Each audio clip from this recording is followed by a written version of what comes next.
हरिओम प्यारे दर्शकों, तो कब है देवउठनी एकादशी, जाने सही मुहूर्त, व्रत पारण का समय और महत्व के बारे में। तो हर साल कार्तिक मास के शुक्ल पक्ष की एकादशी तिथि को देवउठनी एकादशी मनाई जाती है। देवउठनी एकादशी का दिन श्री हरि विष्णु को समर्पित है। इस दिन जगत के पालनहार श्री हरि विष्णु अपनी 4 महीने की योग निद्रा से जागते हैं। इसके बाद से ही सभी मांगलिक कार्य आरंभ हो जाते हैं। इसके अलावा देवउठनी एकादशी भगवान विष्णु को प्रसन्न करने के लिए बेहद उत्तम मानी जाती है। इस दिन भगवान विष्णु को प्रसन्न करने के लिए कुछ लोग व्रत करते हैं और इसका उन्हें फल मिलता है।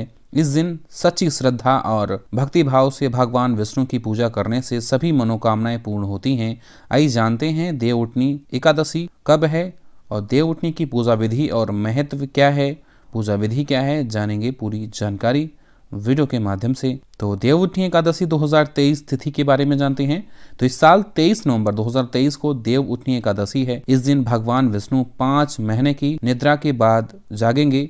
इसके बाद से ही सभी मांगलिक कार्य शुरू हो जाएंगे। देवउठनी एकादशी पर ही रात में शालिग्राम जी और तुलसी माता का विवाह भी होता है। तो आइए जानते हैं देवउठनी एकादशी 2023 के शुभ मुहूर्त क्या क्या हैं। तो कार्तिक शुक्ल एकादशी तिथि का प्रारंभ 22 नवंबर 2023 रात्रि 11:03 पर होगी। कार्तिक शुक्ल एकादशी तिथि का समापन 23 नवंबर 2023 रात्रि 9:01 पर होगी। पूजा का समय जो है सुबह 6:50 से लेकर के सुबह 8:09 तक रहने वाला है। रात्रि पूजा का शुभ मुहूर्त क्या है, तो शाम प्रदोष काल में 5:25 से रात्रि 8:46 तक। अगर बात करें व्रत के पारण के समय की, तो सुबह यानी 24 नवंबर 6:51 से लेकर के सुबह 8:57 तक रहने वाला है। अब जान लेते हैं देवउठनी एकादशी पूजा विधि क्या है। तो देवउठनी एकादशी के दिन ब्रह्म मुहूर्त में स्नान आदि से निवृत्त होने के बाद भगवान विष्णु जी की पूजा करते हुए व्रत का संकल्प लें। श्री हरि विष्णु की प्रतिमा के समक्ष उनके जागने का आह्वान करें।